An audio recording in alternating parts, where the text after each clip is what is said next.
Y dice el capítulo 3, escribe al ángel, es decir, al mensajero, al pastor de aquella iglesia de Sardis. Y alguien dirá, eso fue hace mucho tiempo. No, acuérdate que es para nosotros. Y de esas 7 iglesias, a 5 el Señor Jesucristo las va a reprender. Y a 2 pasaron la prueba, pero 5 de 7. Entonces alguien dirá, no, yo no pertenezco a eso. Y necesitamos estar seguros de que no haya nada de nosotros en esa reprensión. Y si lo hay, corregirlo. El que tiene los 7 espíritus de Dios y las 7 estrellas dice esto: yo conozco tus obras, que tienes nombre de que vives y estás muerto. Oh, qué feo está eso, ¿no? Imagínate que venga Jesucristo y luego le diga a los testigos de Jehová: yo conozco tus obras, que tienes nombre de que vives y estás muerto.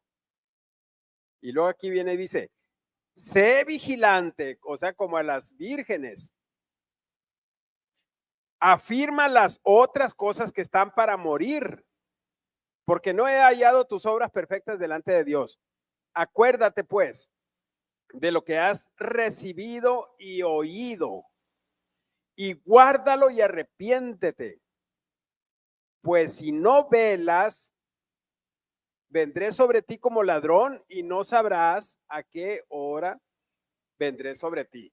O sea, de repente. Entonces, cuando yo leí esto, dije, ah, caray, no vaya a estar yo aquí. Y me puse a orar y me puse, Padre, perdóname. Y me postré. Quiero pedirte perdón y lo vuelvo a hacer, ¿no? Y le dije, hazme saber en dónde yo estoy equivocado, en dónde yo estoy errado. Hámelo saber. Porque a veces uno cree que está bien y no lo está. Y yo me sinceré con el Padre y eso fue hace rato y no se me olvida. Y siempre yo a diario que me voy al corral, oro allá en el corral y le digo, Padre, muéstrame donde estoy mal, donde estoy equivocado. Sé que puedo estar equivocado en muchos conceptos, ¿me entiendes? Pero no quiero estar equivocado aquí en mi corazón. Lo que yo haga para la obra de Dios, la tengo que hacer de aquí de mi corazón. Si yo vengo, tengo que venir con mi corazón en la mano. Tienen que estar circuncidado mi corazón. De nada sirve estar circuncidado en la carne. Pero dice, tienes unas pocas personas en Sardis, ahí en la iglesia, en esa ciudad, que no han manchado sus vestiduras. O sea, unas pocas no han manchado sus vestiduras. Y andarán conmigo, dice, en vestiduras blancas porque son dignas. El que venciere será vestido de vestiduras blancas.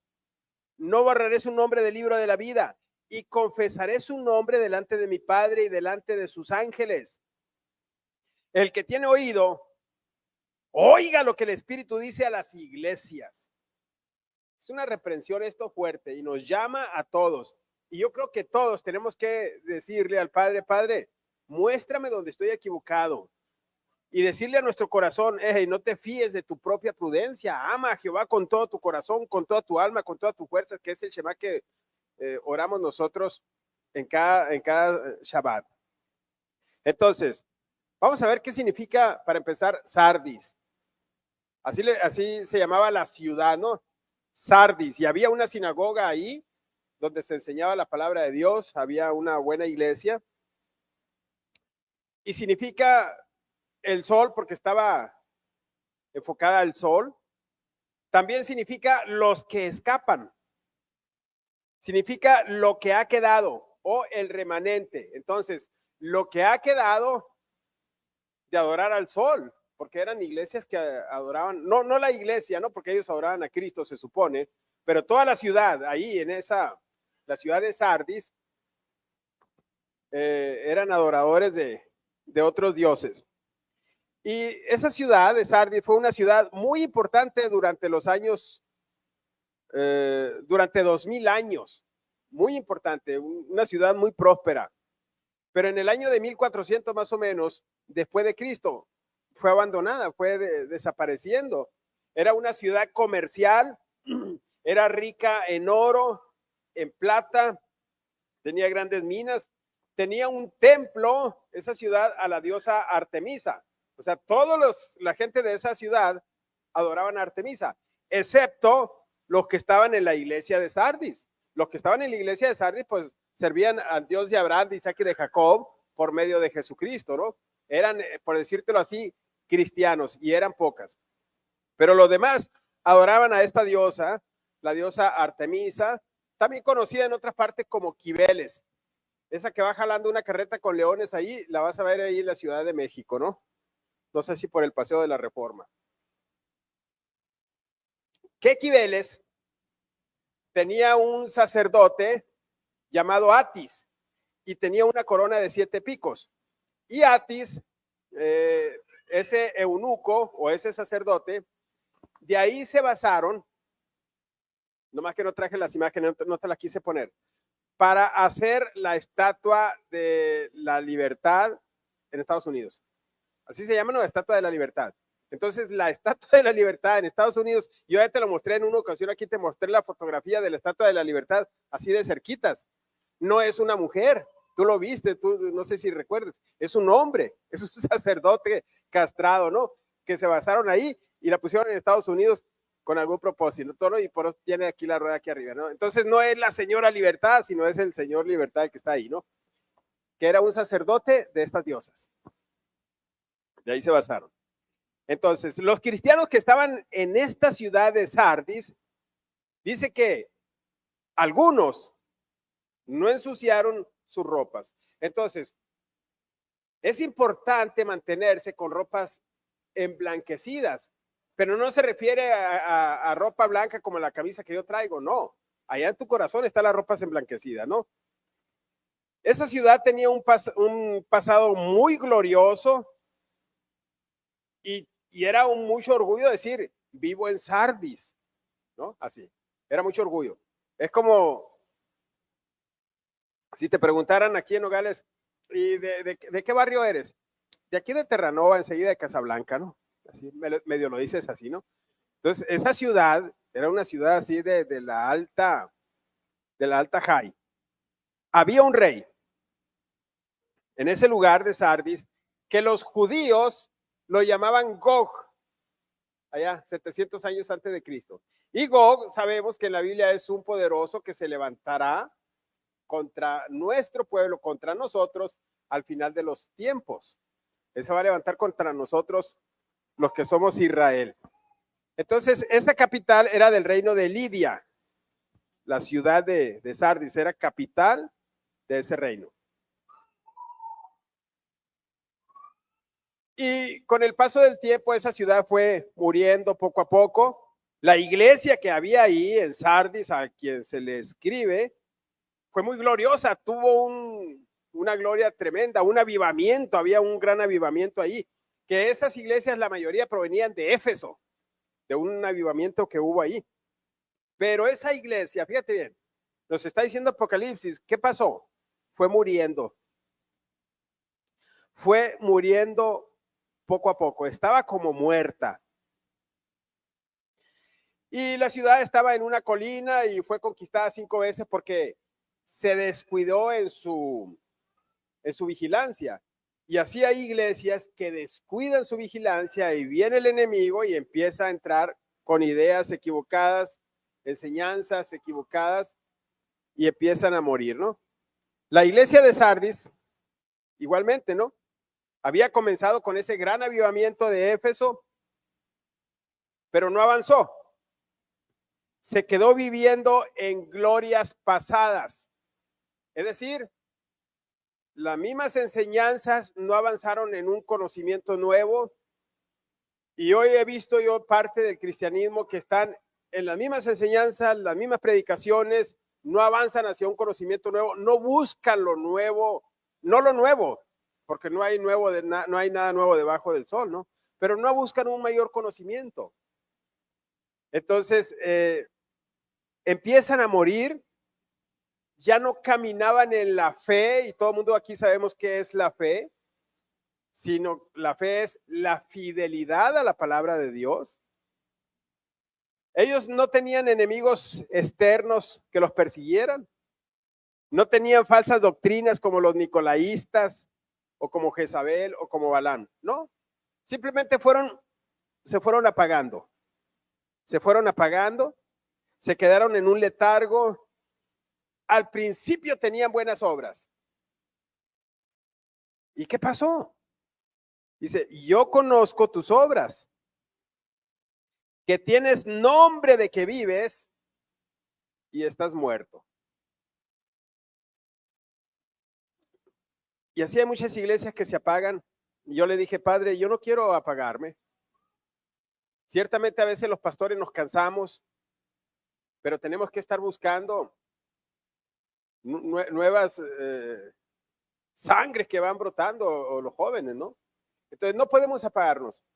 Tenemos que estar buscando qué hacer. Y lo que hagas para la iglesia, lo haces para Jesucristo. Lo que hagas aquí no lo haces para el pastor, no lo haces para la pastora. Lo que arreglas aquí, lo que reparas, lo que barres, lo que trapeas, no lo haces para nosotros, lo haces para el Señor. Dice Apocalipsis 3 otra vez. Escribe al ángel de la iglesia en Sardis, el que tiene los 7 espíritus de Dios y las 7 estrellas, dice esto. ¿Cuáles son esos 7 espíritus? Dice Isaías 11:2. Y reposará sobre él el espíritu de Jehová, espíritu de sabiduría, espíritu de inteligencia, espíritu de consejo, espíritu de poder, espíritu de conocimiento y de temor de Jehová.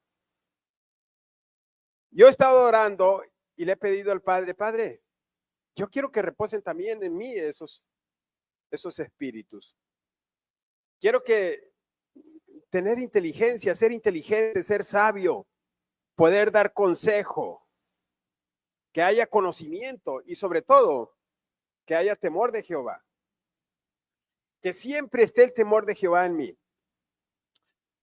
Esto yo lo voy a relacionar, los 7 espíritus, porque es importante que relacione los 7 espíritus de Dios con la menorá. Aquello que ves ahí. Se llama el candelabro de oro, o conocido como la menorá. Y hay un paralelo entre el espíritu de Jesucristo y la menorá. Obviamente la menorá está simbolizando también a las 7 iglesias, y Apocalipsis así lo dice. En el Mishkan, ¿qué era el Mishkan? El Mishkan era el primer tabernáculo que Dios le ordenó a Moisés que lo hiciera de cortinas, porque tenía que ser movible. Se cambiaba de un lugar a otro en el desierto. Y había esa menorá o ese candelabro de oro. ¿Y dónde estaba ese candelabro de oro? Déjame te explico tantito. El Mishkan, o el templo que llegó a ser después, tenía básicamente 2 lugares, o 3 con el atrio. Estaba el lugar santo, por decírtelo como está aquí donde están ustedes aquí, y luego estaba más para acá el lugar santísimo. Estaba separado. Y el lugar santísimo había una cortina que la Biblia dice velo, y el velo se rompió cuando Cristo fue crucificado. Y cuando a ti y a mí nos dicen que era un velo, pues nos imaginamos que era un velo ese para taparte de los zancudos, ¿no? De los moscos. No era un velo. Era como de 10 centímetros de grosor. Para quitarlo y darle servicio, lo tiraban con caballos. Lo jalaban con caballos. Eran unas cortinas gruesas, ¿no? Y se rompió. Pero eso era lo que separaba al lugar santísimo y al lugar santo. En el lugar santísimo nadie podía entrar, ni los sacerdotes, excepto podía entrar el sumo sacerdote una vez al año en la fiesta de Yom Kippur. Ok, regreso a la menorá o al candelabro, el que ves ahí. La menorá estaba en el lugar santo, aquí donde estamos nosotros.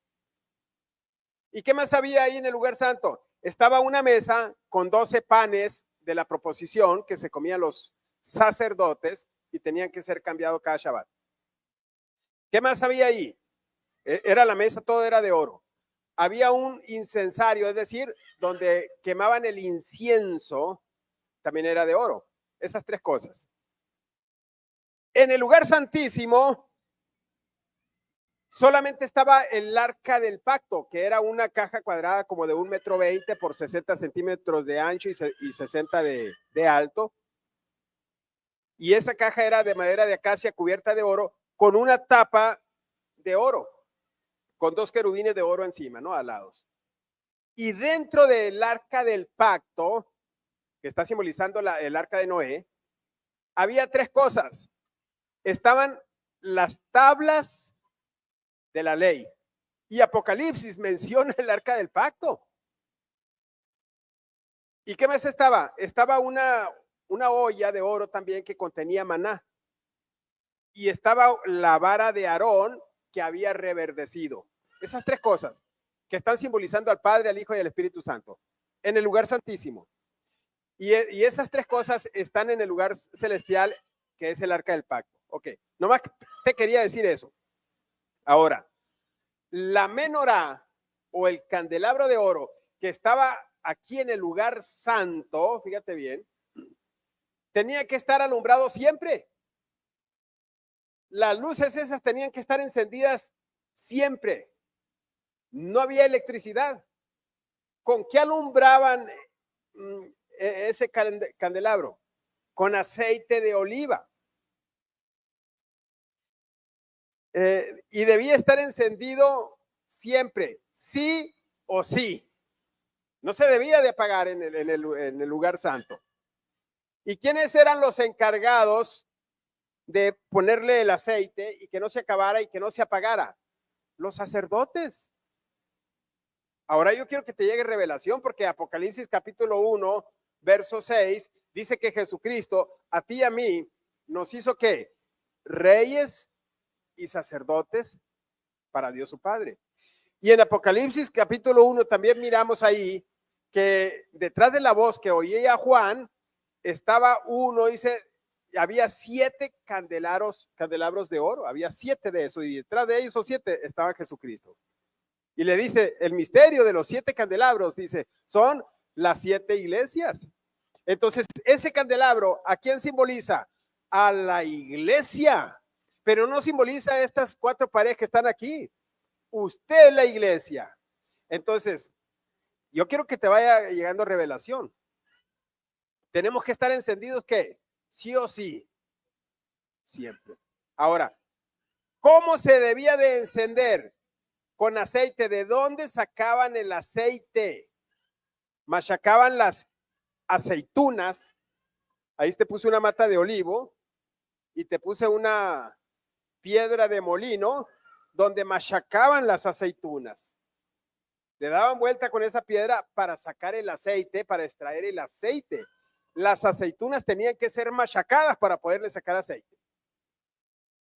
Entonces, hay cositas que son muy importantes. Y ahí en el verso 24 de uno de los 30,000 que tiene la Biblia,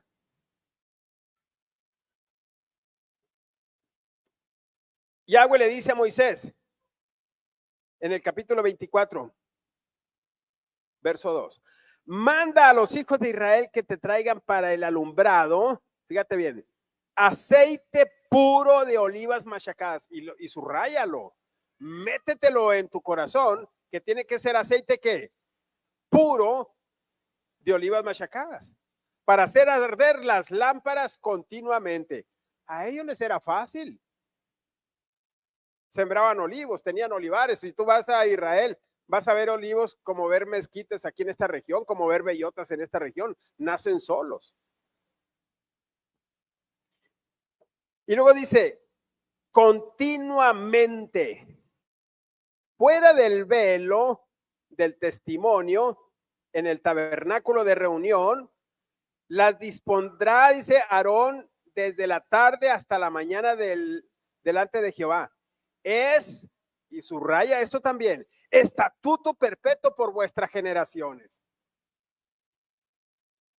Y a lo mejor tú estás pensando, pero ¿de dónde voy a agarrar aceite? Qué bueno que el Gabriel le puso electricidad a eso. Pero no está hablando de eso, no está hablando de ese candelabro. ¿Quién es el candelabro de oro? Nosotros somos el candelabro de oro. Y luego dice, sobre el candelero limpio pondrá siempre en orden las lámparas delante de Jehová. Otra vez, era Levítico 24, sí. Lo vuelve a repetir en Éxodo, en el 2720, mire, véalo ahí. No hay 2720, alguien va a decir, el pastor está diciendo mentira, no hay 2720. Ok. 27, verso 20. Y mandarás a los hijos de Israel que te traigan aceite puro, otra vez lo vuelve a repetir. Y para que Jehová te diga 2 veces lo mismo, es porque está resuelto a hacer algo. Dice, aceite puro de olivas machacadas, dice, para el alumbrado, dice, para hacer arder continuamente las lámparas. ¿Por qué aceite puro? Porque alguien podía haberle echado alguna otra cosa, agua y mezclarlo. Dice aceite puro. Ahora, te lo vuelvo a repetir otra vez. Nosotros, diga conmigo, yo soy ahora el tabernáculo de reunión. Aparte de que eres el candelabro de oro, eres el tabernáculo de reunión. Porque lo está diciendo que eso se ponía en el tabernáculo de reunión. Primera de los Corintios 3:16, lo puedes anotar ahí. Segunda de los Corintios capítulo 6, verso 16, dice que usted y yo somos el templo. ¿Y qué había en el templo? Un candelabro de oro. Y tenía que estar ardiendo, ¿cómo dice? Continuamente. Oiga, en el pasado, todo aquel templo que se le dio a Moisés que hiciera, y de la forma que se le dio a Moisés que lo hiciera, se le dieron los planos así en una visión, nos está simbolizando a nosotros la iglesia. Mira lo que dice 2 Timoteo, y eso sí quiero que lo anotes, capítulo 1, verso 6. Pablo se lo está diciendo a Timoteo. Oye, Timoteo, le dice, pon atención, Timoteo. Pon atención, César, pon atención, Gabriel, pon atención, Jesús, pon atención, dice, por lo cual te aconsejo, mira el consejo, que avives el fuego. ¿Y qué era lo que había en el candelabro? Fuego. Y estaba ardiendo como siempre, continuamente, del don de Dios que está en ti por la imposición de mis manos, le dice, ¿no? Ahora, ¿cómo nosotros vamos a avivar ese fuego? Pues muy fácil, con olivas machacadas, porque de ahí se extrae el aceite puro. ¿Y cómo vamos a obtener nosotros el aceite puro? Machacando nuestros malos pensamientos. No hay de otra. Es muy fácil ir al súper y comprar aceite.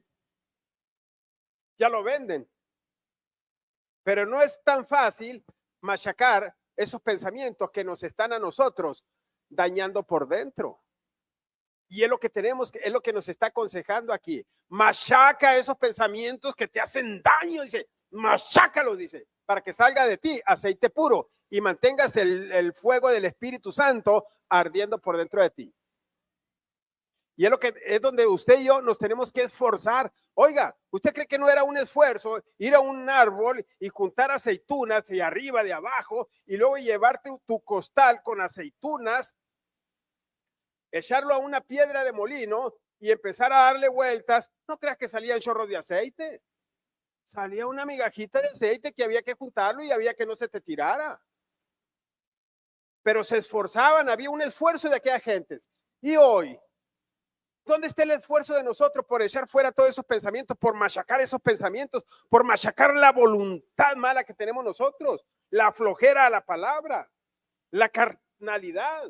Es lo que tenemos que machacar para que de nosotros salga aceite puro y darle al Señor aceite puro y alumbrar al Señor con aceite puro. Amén. Aleluya. Dale un aplauso porque yo sé que lo vas a lograr. Si lo lograron aquellos, nosotros también lo podemos lograr. Apocalipsis 3, verso 2. Sé vigilante Afirma las otras cosas. Diga conmigo, voy a afirmar las otras cosas que están para morir, porque hay cosas que ya murieron en nosotros, pero Jesucristo les puede dar vida a esas cosas que ya murieron. Fácil. Le dieron vida al hijo pródigo, le pusieron anillo nuevo, vestido nuevo y le dieron vida. Pero no podemos dejar morir las otras cosas, porque hay otras cosas de nosotros que no han muerto. No podemos dejarlas que mueran, tenemos que avivarlas. Tenemos que avivarlas. Porque no he hallado tus obras perfectas delante de Dios. Y yo me postré y le dije, Padre, yo sé que mis obras no son perfectas, pero no quiero que mueran las que están para morir. Ayúdame para que no mueran. Ayúdame para revivir aquellas que ya murieron. Se tiene que sincerar uno, porque este consejo también es para la Shekinah, no solamente para la iglesia de Sardis. Jesucristo dice esto en Mateo 7:21. No todo el que me dice Señor, Señor entrará en el reino de los cielos. Wow. Y muchos, es más, todos los cristianos le decimos Señor, Señor. Y aquí en la Shekinah también le decimos Señor, Señor. Y luego dice, sino el que hace la voluntad de mi Padre que está en los cielos. Muchos me dirán en aquel día, Señor, Señor, no profetizamos en tu nombre y en tu nombre echamos fuera demonios y en tu nombre hicimos muchos milagros. Wow, ve a esta gente. Y no entraron. Hicieron milagros. Y tú vas a ver y dices, pero ¿cómo? Si aquel pastor oró por mí y me sucedió el milagro y muchos no van a entrar. Pero ¿por qué suceden los milagros en gente que ya están muertos? Sencillamente por la autoridad de Jesucristo. Por mencionar el nombre y la autoridad del Padre, que es poderoso, se sujeta a todos los demonios. Aunque aquellos no vayan a entrar. Aunque el propio pastor que ore y que eche fuera demonios y que haga milagros, los hará y muchos no van a entrar. No podemos poner la confianza en aquellos hombres, sino en Jesucristo, en Yeshua y en el Padre. Y entonces le declararé, mira, nunca los conocí, no los conozco, pero si echamos fuera demonios, oramos y sucedió en tu nombre, yo no te conocí, va a decir. No te conocí. ¿Por qué no te conocí? Porque nunca hubo una relación de ti hacia mí. La relación que tuviste, la tuviste nada más para ti en la iglesia, para crecerte tú, para aplaudirte tú, para que dijeran, oh, el pastor, qué grande. Y luego mira cómo les va a decir, y lo subrayé. Hacedores de maldad. Y yéndose a los originales, la palabra hacedores de maldad es violadores de la Torá. ¿Y cuántos habrá? Muchos va a haber que son violadores de la Torá. ¿Y qué es la Torá? La ley, la que dicen que ya no existe. Entonces, el Señor le dirá a estos que creen que están vivos, a estos que creen que no son parte, que son parte del cuerpo. Obviamente hicieron milagros porque en el nombre del Señor todo se puede hacer. Apártense de mí, violadores de la ley. Ahorita hay un gran pleito de que no tenemos que guardar la ley, de que Jesucristo es nuestro reposo, pero no quieren entrar al conocimiento de esta palabra. Mira lo que dice Santiago, capítulo 2, en el verso 8. Si en verdad cumples la ley real, ¿por qué dice la ley real? Y lo está diciendo Santiago, hace 2000 años. Porque hace 2000 años también se guardaba una ley que no era real. Y Pablo les habla de esa ley. Así también la fe, dice, la fidelidad, la emuná, si no tiene obras, es muerta. ¿Y qué les está diciendo a los de Sardis? Tú dices que vives, pero estás muerto. Tus obras están muertas, les dice a los de la iglesia de Sardis. Yo dije, Padre, no quiero que le vayas a decir a la iglesia de la Shekinah que sus obras están muertas. Pero alguno dirá, tú tienes fe y yo tengo obras, muéstrame tu fe sin tus obras y yo te mostraré mi fe por mis obras. Cuando nosotros decimos que tenemos fe, lo tenemos que demostrar a través de las obras. Amén.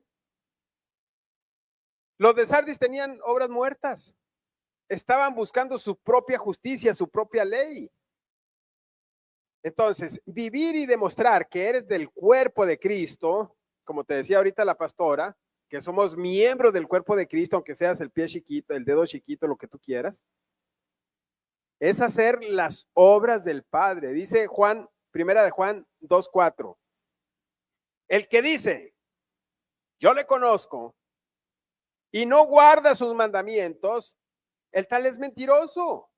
Y la verdad no está en él. Y subrayé la palabra la verdad, porque la vamos a relacionar ahorita, vamos a ver qué es la verdad. Pero el que guarda su palabra, y también puse ahí subrayado su palabra, en este verdaderamente el amor de Dios se ha perfeccionado, por esto sabemos que estamos en él. El que dice que permanece en él debe andar como él anduvo. ¿Y cómo anduvo él? Guardando la palabra, guardando la ley, guardando la Torá, guardando las instrucciones. Que jamás violó la palabra. Entonces quédate con la palabra verdad. Guárdala ahí, atesórala en tu corazón porque lo vamos a ver más adelante. Otra vez, nos regresamos a Apocalipsis capítulo 3.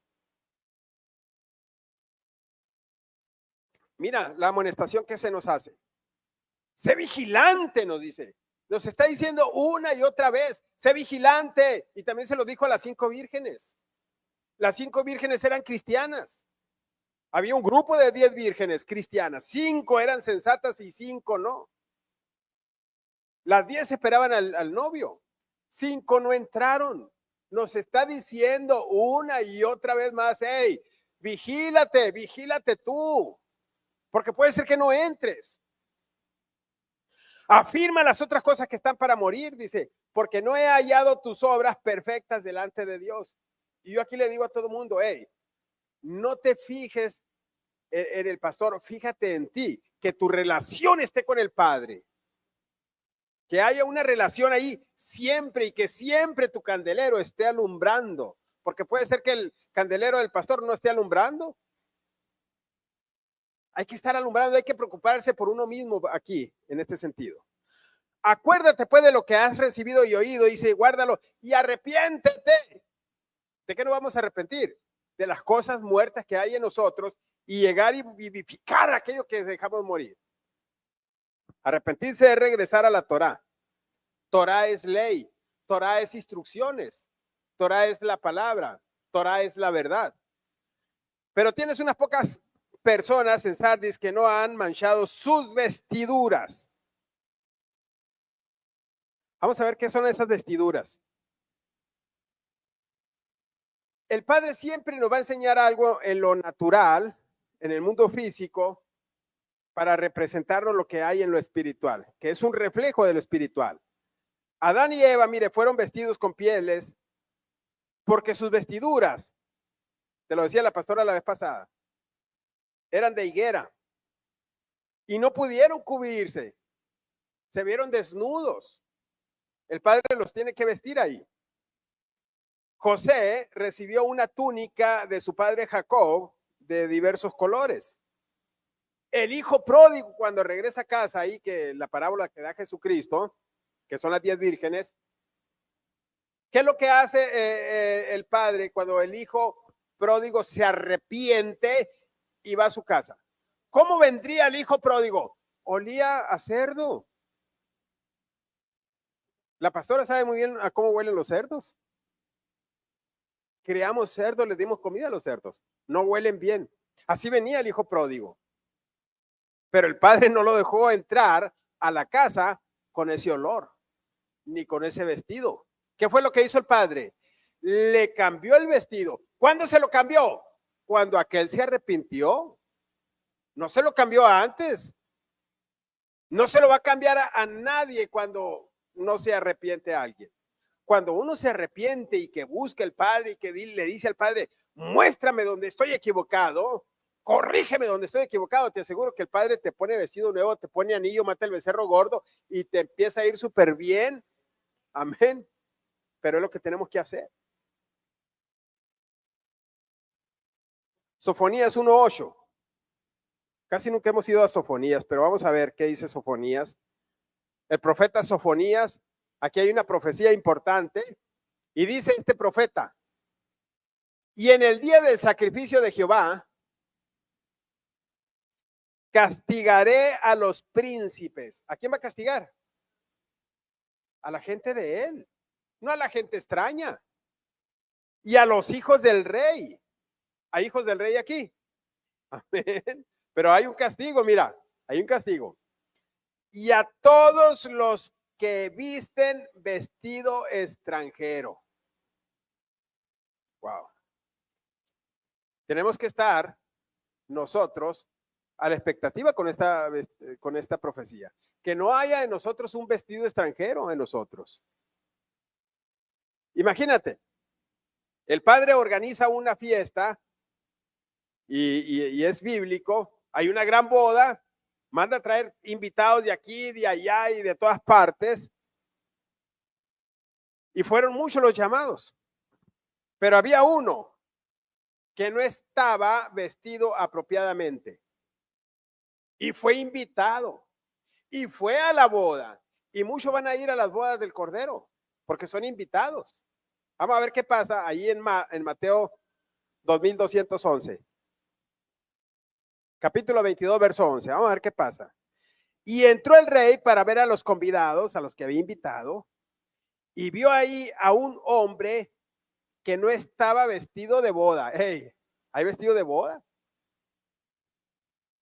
Cuando hay una boda aquí en nuestra comunidad, inmediatamente te pones botas y sombreros porque eres sonorense. Pero hay otra boda donde te pones saco y corbata, dependiendo, ¿no?, del concepto de la boda. Pero te vistes conforme a la boda, conforme a te digan que te vistas, te vistes. Haces el propósito de vestirte, porque así te lo pidieron. Y le dijo, mira lo que le dijo el rey. Oye, amigo, le dice, ¿cómo entraste aquí sin estar vestido de boda? Y se quedó mudo el tipo aquel. Imagínate que llegues a una boda y que el novio te diga, o el encargado te diga, oye, ¿por qué no estás vestido correctamente? Sería bochornoso para alguien así, ¿no? Y en una ocasión yo no fui a una boda. La pastora se está riendo. Y malamente no fui. Cometí un error ahí. En la invitación de la boda decía traje y corbata, ¿no? Algo así decía, ¿no? Yo no usaba traje y corbata. Tenía una mentalidad mediocre. Pero yo podía haber comprado traje y corbata. Tenía con qué comprar traje y corbata, pero era vaquero. O sea que si voy sin sombrero no me van a dejar entrar, dije yo, no. Así me puse muy, muy repugnante, ¿no? Y no fui. No fui a la boda. Se me hizo repugnante de esa gente que me decía traje y corbata. No debió habérseme hecho repugnante. Ellos pensaron en mí y dijeron, ay, yo quiero ver a Jesús Cárdenas de traje y corbata aquí en mi boda. Me gustaría verlo así. Siempre me habían visto de vaquero. Pero tenía una actitud repugnante, mamona, como se dice aquí en Sonora, repugnante. Y de por sí sigo siendo repugnante, no se me ha quitado lo repugnante, pero algunas cosas ya las mejoré. Ahora si me vuelven a decir traje y corbata, ¿qué crees? Yo voy de traje y corbata. Me he puesto muchas veces traje y corbata, pero no fui esa vez. Y si hubiera ido de sombrero, me habrían sacado y yo me habría enojado. Y malamente. Después miré que es bíblico esto. Y dije yo, cuando me inviten a una boda, voy a ir a como ellos me digan que vaya vestido.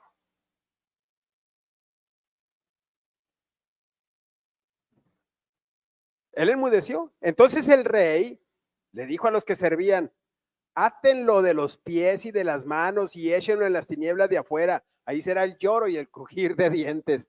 Este tipo era cristiano. A lo mejor era un pastor, seguramente.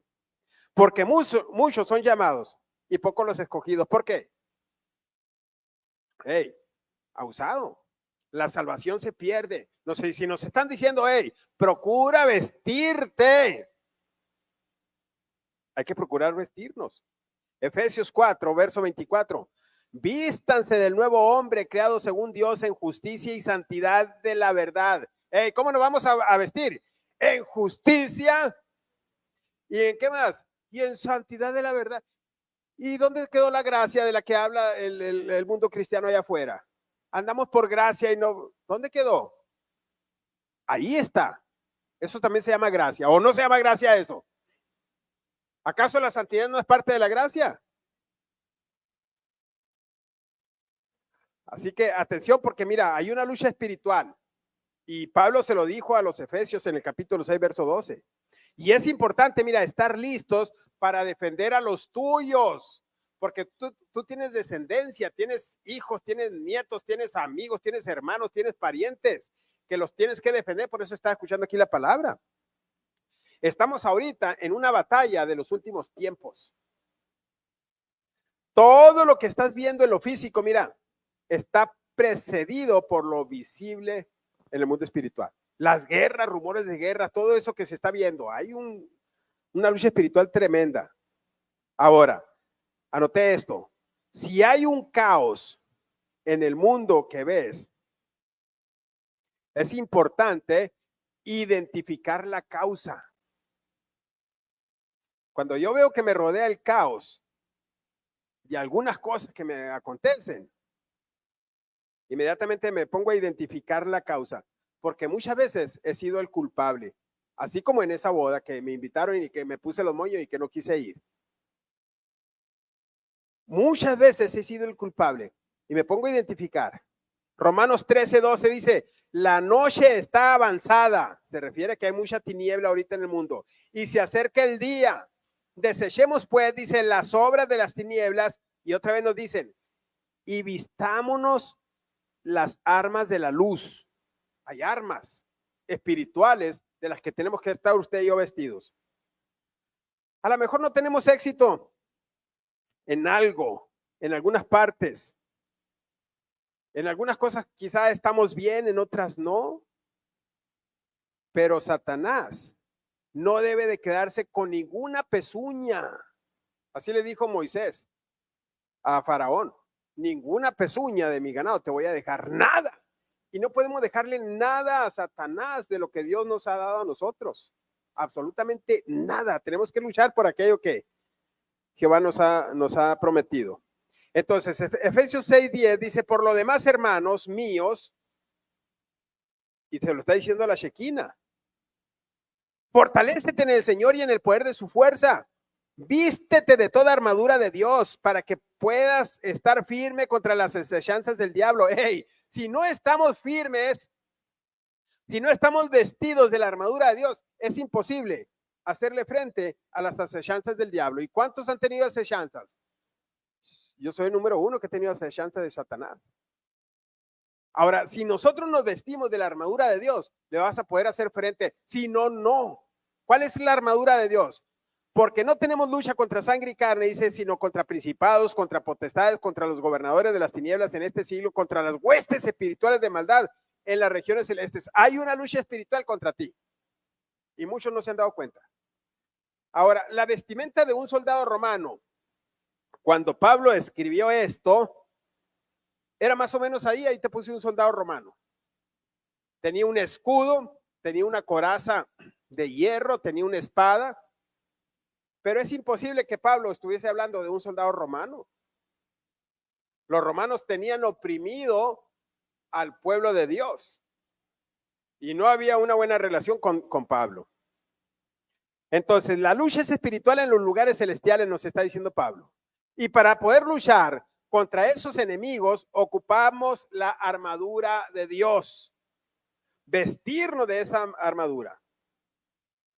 Dice el profeta Isaías, porque Pablo lo está citando, por lo tanto, toma toda la armadura de Dios para que puedas resistir en el día malo.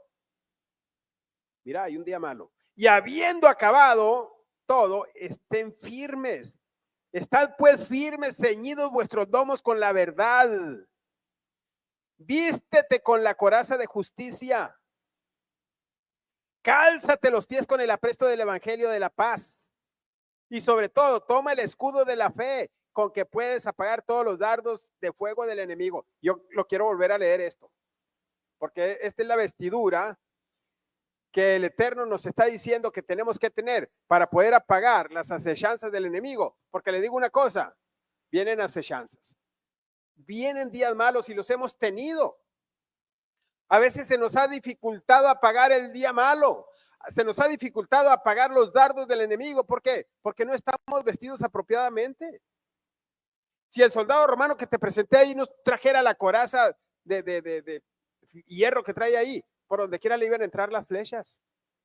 Si usted y yo no estamos vestidos de la forma espiritual que nos dice, imposible apagar los dados. Mira,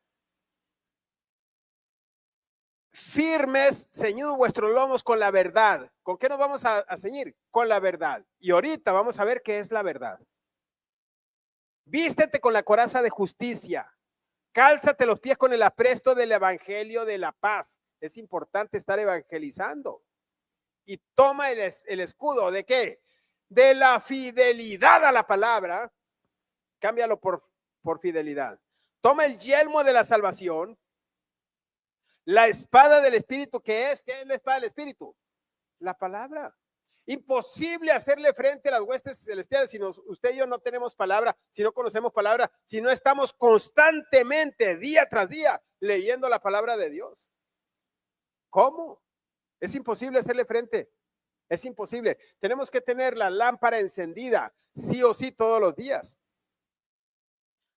Orando en todo tiempo con toda oración y súplica en el Espíritu.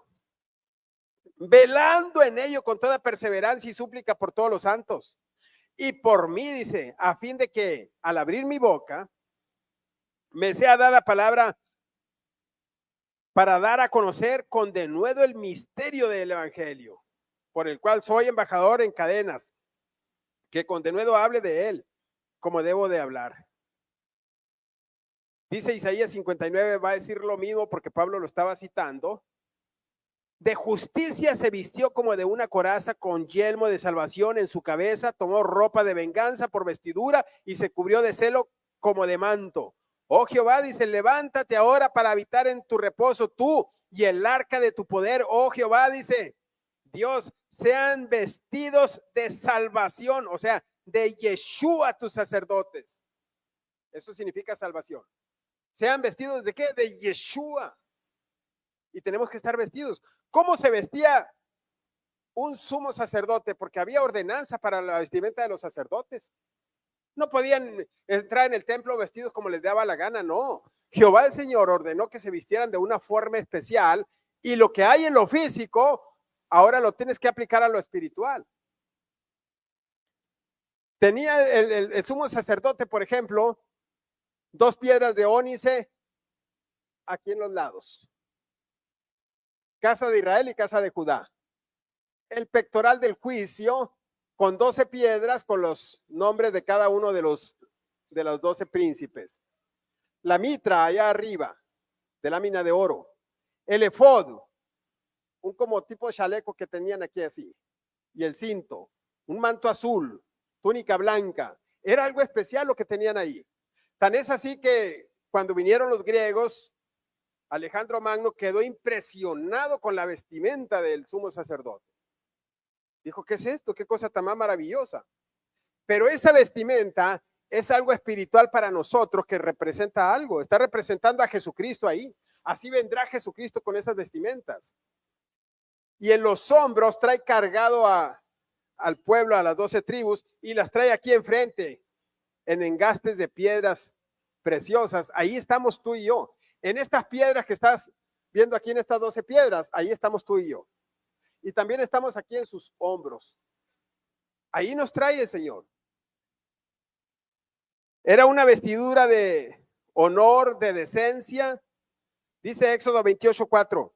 Las vestiduras que harán son estas: el pectoral, el efod, el manto, la túnica bordada, la mitra, el cinturón. Hagan pues las vestiduras sagradas para Aarón y tu hermano y para sus hijos, para que sean mis sacerdotes. Eso era en lo físico allá. Pero aquí nos está diciendo que tenemos que estar vestidos de la verdad y de la justicia. Entonces, son una sombra esas vestiduras de lo que tenemos que hacer ahora. Vamos a ver las vestiduras. Salmo 119, 43. Porque ahí nos decía que teníamos que estar vestidos de ¿qué? De justicia y de verdad. Y cuando nosotros oímos decir justicia y verdad, creemos que vamos a estar hablando la verdad, con pura verdad y no decir mentiras y dime la verdad y nada más que la verdad y solamente la verdad. No. Necesitamos saber qué cosa es la verdad. Salmo 119, 43. Aquí te dice qué es la verdad. No quites de mi boca en ningún tiempo la palabra de verdad, porque en tus juicios espero. Y dice el verso 86. Todos tus mandamientos son, ¿qué dice? Verdad. Entonces, ¿de qué nos vamos a estar vestidos tú y yo? De los mandamientos, de los 10 mandamientos, y ahorita estamos guardando el cuarto que estamos aquí. Nos estamos vistiendo del cuarto mandamiento al venir a adorar a Yahweh en ese mandamiento. Es parte de la verdad guardar el cuarto mandamiento. Sin causa me persiguen, ayúdame. Tu justicia es justicia eterna. Y tu ley, ¿qué cosa es la ley? La verdad. Imposible que esto esté abolido.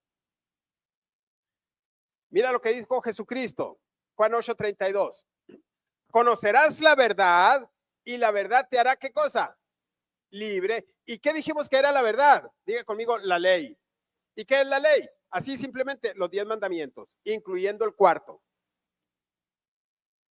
Jesús le dijo, yo soy el camino, yo soy la verdad y la vida. Nadie viene al Padre sino por mí. Espérame. Ok. Juan 16:13. Pero cuando venga el Espíritu de verdad, otra vez te va a decir de la verdad, mira. Él os guiará a toda verdad, porque no hablará por su propia cuenta, sino que hablará todo lo que él oyere y les hará saber las cosas que han de venir. ¿Y qué es la verdad? Diga conmigo, la ley de Dios.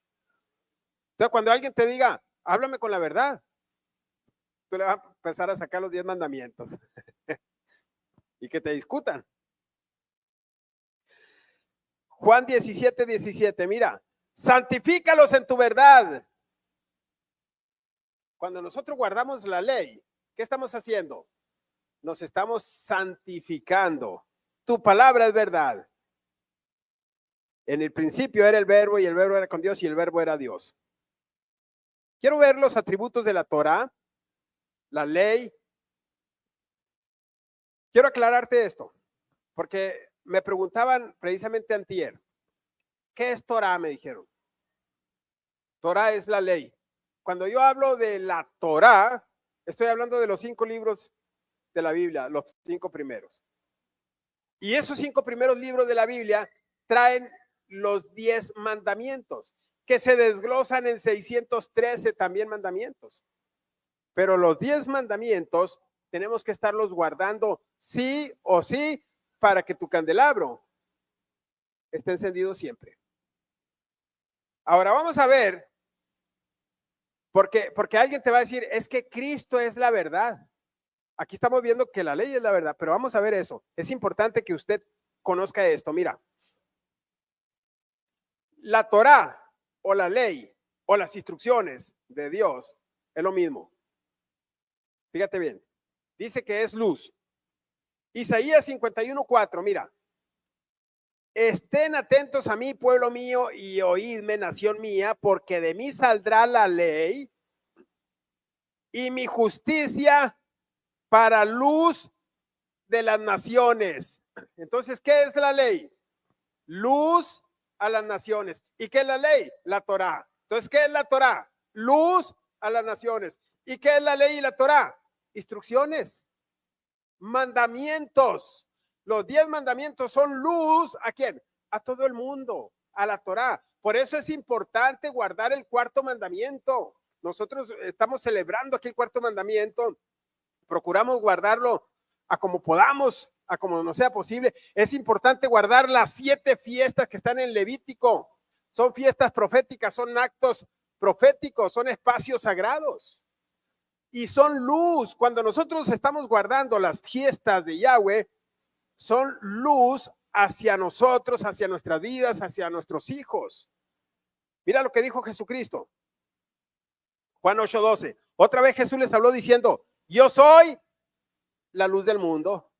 Pero acá Isaías dice que la ley es la luz. Y Jesucristo dice, hey, yo soy la luz. Pastor, no entiendo ahí. Ahorita lo vas a entender. La Torá o la ley es la verdad. Pero Jesucristo dijo que Él era la verdad. Salmo 119, 142. Tu justicia es justicia eterna y tu ley, la verdad. Pastor, sigo sin entender. Entonces, ¿la ley es la verdad o Jesucristo es la verdad? ¿Quién es la verdad? No entiendo. Ahorita lo vas a entender. Porque Jesucristo les dijo en Juan 14:6. Yo soy el camino, yo soy la verdad y soy la vida y nadie viene al Padre sino por mí. Porque alguien te va a decir, hey, no vas a ir al Padre si no aceptas a Jesucristo como la verdad. Alguien te va a decir eso. Espérame tantito. La Torá es el camino. Y Jesucristo también dijo que Él era el camino. Habrá 2 verdades, habrá 2 luz, habrá 2 caminos. Vamos a verlo. Jeremías 9:13. Dijo Jehová, porque dejaron mi ley, la cual di delante de ellos, y no obedecieron a mi voz, ni caminaron conforme a ella. La ley es que el camino. Mira lo que dijo Jeremías otra vez en el 32:23. Entraron y disfrutaron, pero no oyeron tu voz, ni anduvieron en tu ley. Estamos viendo que la ley es el camino. Ahora vamos a ver qué dice Jesucristo en Juan 14:6. Yo soy el camino y la verdad y la vida. Vamos a ver si la ley es la vida. Proverbios 7:2. Guarda mis mandamientos y vivirás. Juan 10:28. Yo les doy vida eterna, dijo Jesucristo. Pero allá dice, guarda tus mandamientos. Acá dice, yo les doy vida eterna. Ahora, la palabra escrita, lo que se nos escribió, pásame aquí la Biblia.